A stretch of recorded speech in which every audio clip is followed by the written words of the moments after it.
Kristi.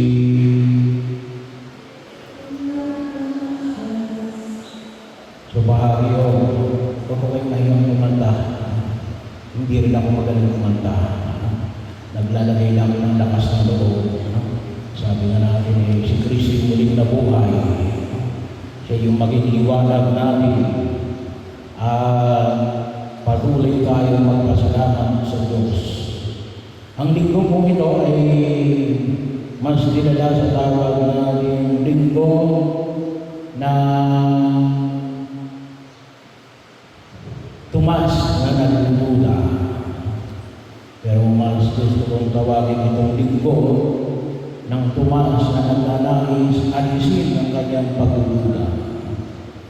At ito rin, mula po noong taon 2000, ay tinilala po ng simbahan sa pamagitan ni Pope John Paul II na ang linggong ito ay kapistahan ng dakilang awa ng Diyos.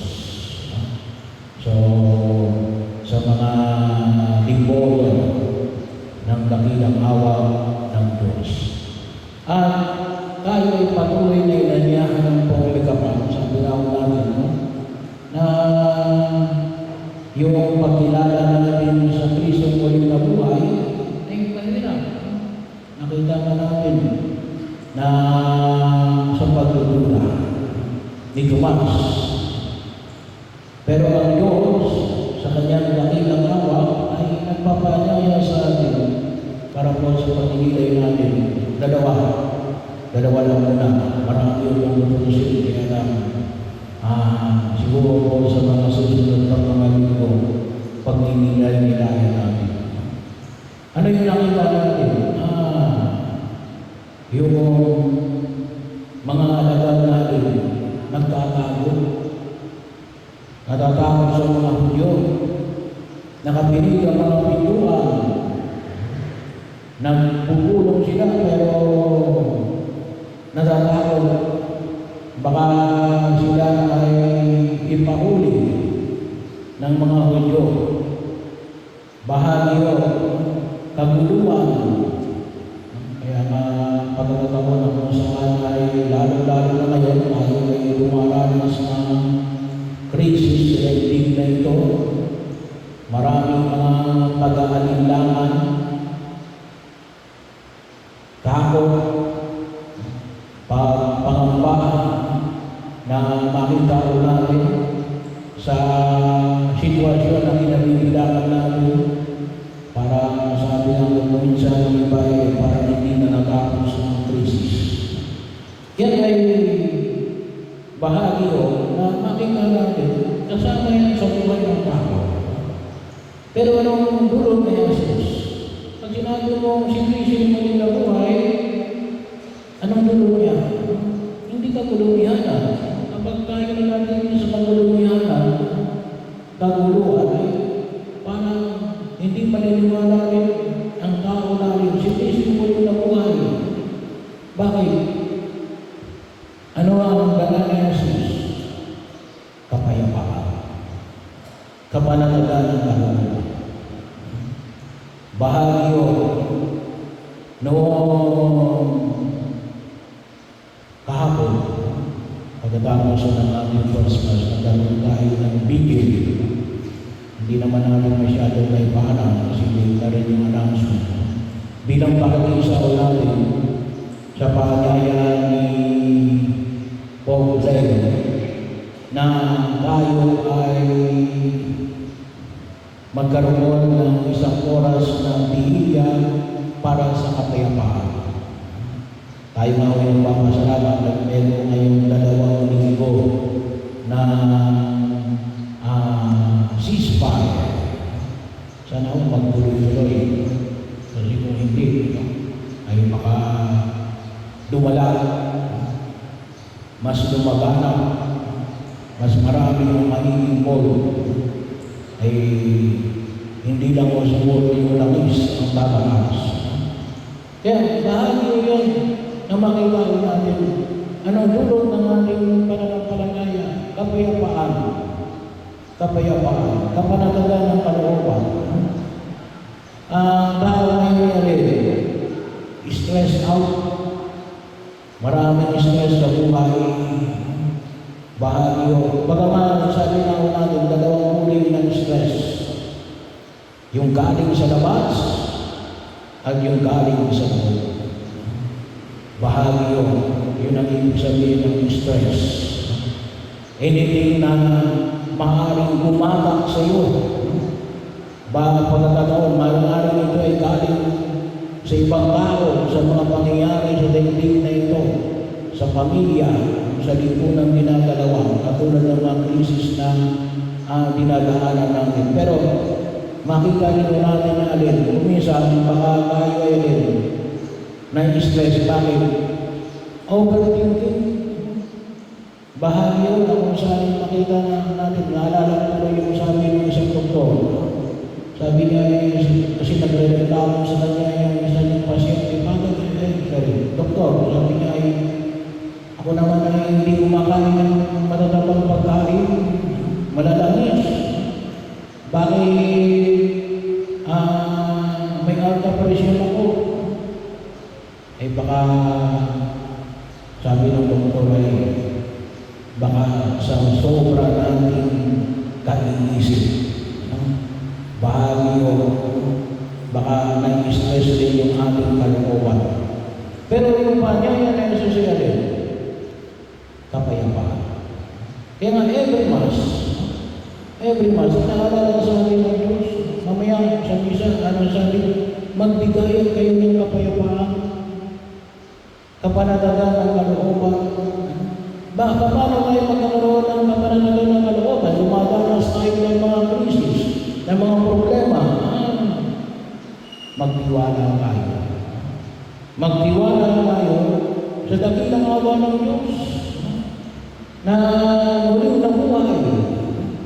Magtiwala tayo na ito yung Diyos natin. Hindi tayo pababayaan na maging bahagi ng nawa yung magbigay sa ating inspirasyon mula ko sa mga Israelita. Mula nang sila tinawag mula sa Ehipto patungo sa lupang pangako na naroon palagi ang Diyos. Kailan, sabi nga natin, ano nangyari? Nakakalimutan natin ang Diyos at nakakalimutan natin ang Diyos na ito na handang magbigay ng kanyang awa. Kasi bakit hindi tayo lumalapit at humingi ng kanyang awa at pagpapatawa. Kaya napakalawa yung makita namin. Baka nga siguro, baka lang naman, pero sa tingin ko naman ay hindi. Kuminsan tumapas sa isipan ko, baka kaya tayo binibigyan ng marami ngayong krisis ay para maalala natin na yung Diyos natin ay hindi nagpapabahay.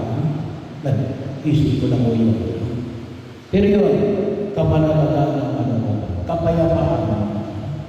Kaya bahagi yun, ano rin yun, dapat, sabi nga ay ma-internalize natin. Maging bahagi ng ating pagkilos at pamamaraan ng buhay. Pangalawa, yung nakita natin yung mali, yung pagdududa. Pero sa gitna ng tanong, kung mapapansin natin, ay kaya na sinabihan siya ng kanyang mga kasama, 10. Wala na si Judas Iscariote. Si Tomas siya, anong sabi niya? Gusto mong makita yung butas sa kanyang daliri. Gusto mong mailagay ang aking daliri sa kanyang mga kamay. At ang kamay ko sa kanyang tagilira. Hindi naman nagaling sa Jesus. Kung tutusin na, in-offer niya. At tayo na nang muna naman din, in-offer niya Jesus ito. Saan? Doon sa 10. Sabi ni Jesus ito, maliwanag sa Ebanghelyo na tingnan niyo yung aking mga kamay at mga paa. Ang aking kamay at ang aking tagilira. Bahagi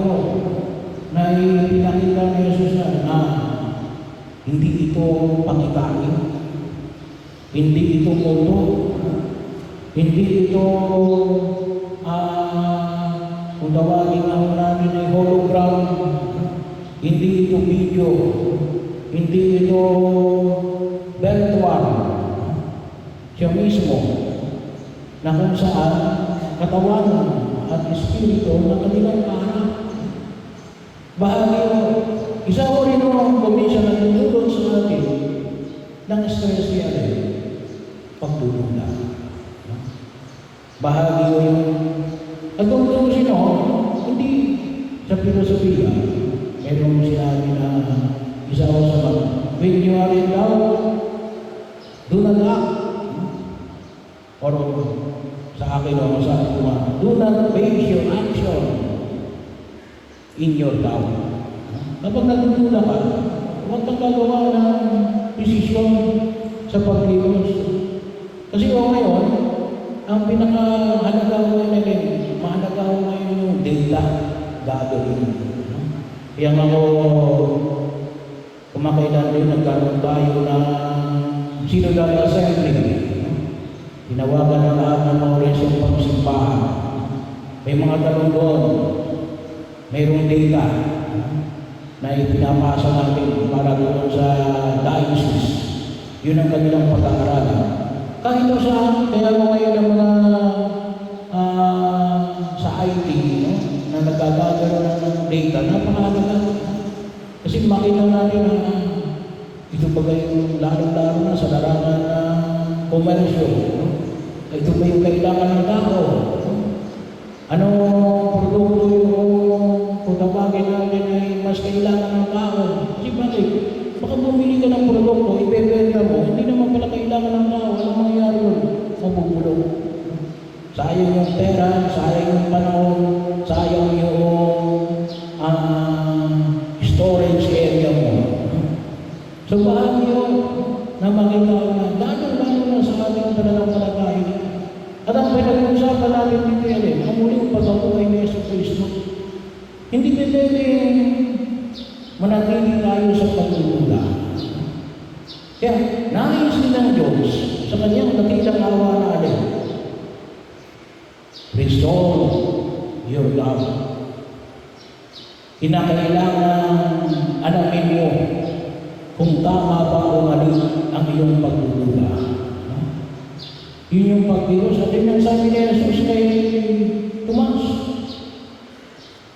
ilagay mo ang iyong daliri sa aking mga kamay at ang iyong kamay sa aking tagiliran. Bahagi yun na makita ko namin sabagat hindi o pwede yung pagkilos natin, lalong-lalo na kapag ang pinag-usapan natin ay ang muling pagkabuhay ng ating Panginoong Heso Kristo. Kaya, yun naman yung maging bahagi ng ating pagkilos. Kung sakaling man, sabi na natin, hindi natin may resolve yung ating doubt, huwag tayong mag-desisyon pa sa doon. Bahagi yun. At yun dapat doon, hindi natin ginagamit yung pagluluda na yan sa isang bagay na ikikilos natin o i-decide. Bakit? Magiging catastrophic. At kung ito kasi ay hindi magiging kalugod-lugod sa harapan ng pumamikapan. At sabi nga natin, hindi magbibigay sa atin ng tunay na kapayapaan. At higit na makita natin na alin ang Kristong muling nabuhay ay isang paniniwala na hindi yun lamang gawa ng alin. Sabi-sabi, bahagi yun, hindi lamang ito isang pahayag, maliwanag na alin na ninais ni Jesus na ito ay ma-establish lalo-lalo na sa kanyang isang nabitirang mga alagad. So ipanalangin natin, nawagiging natin pakinabangan ang kapayapaan na dulot ng muling pagkabuhay.